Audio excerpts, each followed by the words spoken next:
today I'm going to show you how to make salmon. I'm making salmon that came frozen like this.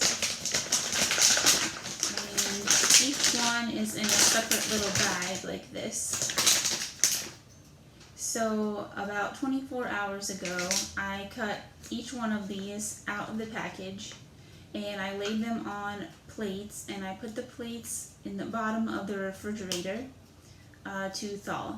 They're now thawed, so next I'm going to get the pans ready. Okay, I also have my oven preheating to 375, and I'm trying something new today. I'm going to try putting lemon slices underneath the salmon.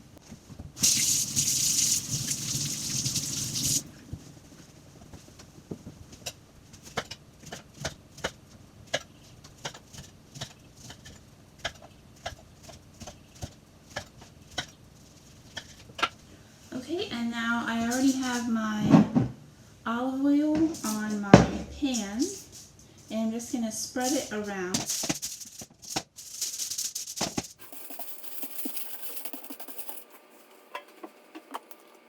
I think it just needs a little more.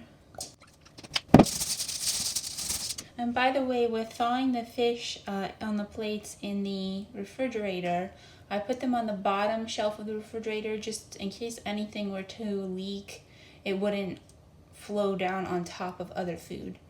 And also, you should let it thaw on the plates in the refrigerator until it's completely thawed, but you shouldn't really leave it in there longer than 24 hours. Okay, we're going to put lemon slices on here.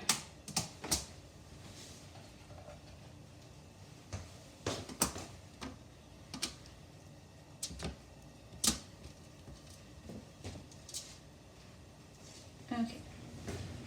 Alright, here is my salmon. It's all thawed, as you can see.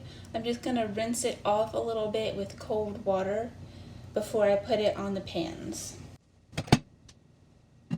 I'm going to get my washcloth out of the way so I don't get raw fish juice on it.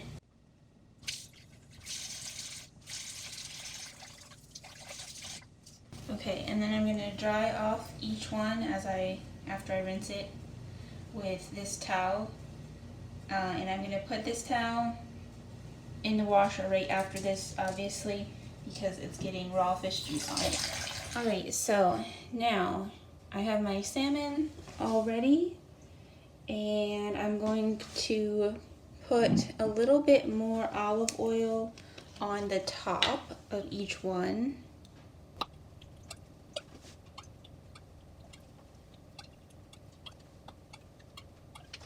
Okay, and now I'm going to you can do sea salt. I happen to have pink Himalayan salt, so that's what I'm going to use. And you can use any herbs that you like. I've used marjoram before, that's a good one.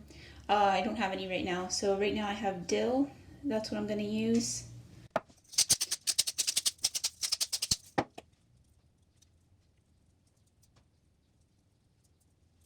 Okay, and now I'm going to rub it in.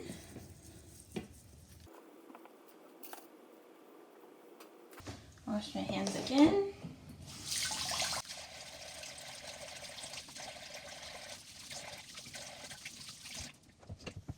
Alright, as you can see, they're all ready to go into the oven. So I'm going to bake them in the oven for, I think it said about 12 minutes. Alright, yeah, it says 8 to 12 minutes, so I'm going to leave that in there, and I'm going to clean up a little bit.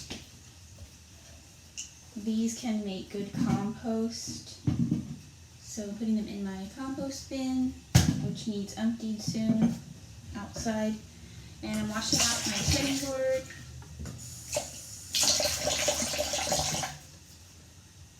This cutting board is only for fruits and vegetables. It never has meat on it, so I just give it a quick rinse. You don't want to ever soak it in water because that can damage the wood.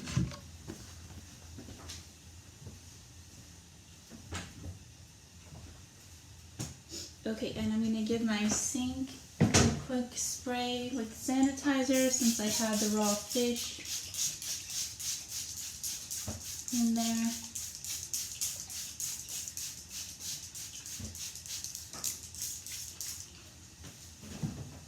Alright, and I'll see you in 12 minutes. Okay, it's been about 12 minutes. I'm going to see if it's done by looking in the middle to see if it looks like it's flaky. Okay, if it flakes easily in the middle and it doesn't look translucent in the middle, that means it's done. It still looks a little translucent to me, so I'm going to put it back in for a little bit, but I think this time I'm going to put it under the broiler so it will get nice and toasted on the top. If you're not familiar with what the broiler is, it means that the heat is coming down only from the top of the oven instead of from the bottom or from various places, like with the bake setting.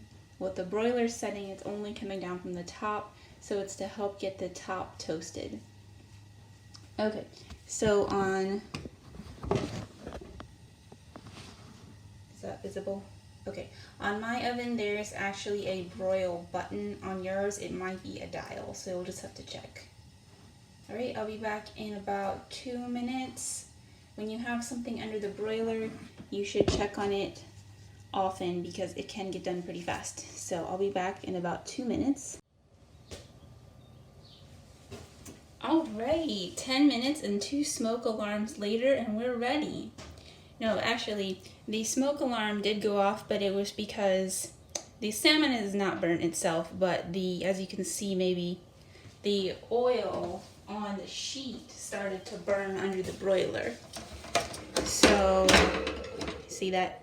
The salmon itself is fine. So just be aware of that. That can happen sometimes under the broiler with the oil on the sheet.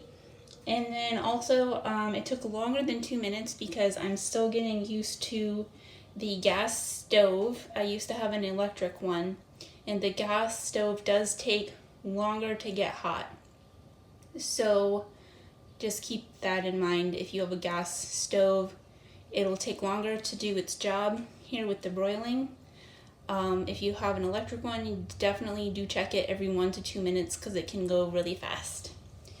And I'm going to show you how to tell if it's done. You can see this one from on the pan. I'm just going to show you 2 examples. You can see that one lifted up off the pan. If you look, sorry, okay, there, I think you can see now. Inside, it doesn't look clear or translucent at all. The fish looks, oopsies, it looks solid. And then here's another example from the plate. If you can see that. It looks solid inside. It doesn't look clear. So that's how you, and it flakes easily. See? So you can tell that way that it is done and it's good to eat. All right, so let's just have a taste. All right, as you can see, you can serve it on the plate like that with the lemon and it looks really nice. I already tried a bite. It turned out really good. You can really taste the lemon. So thanks for joining us and see you next time.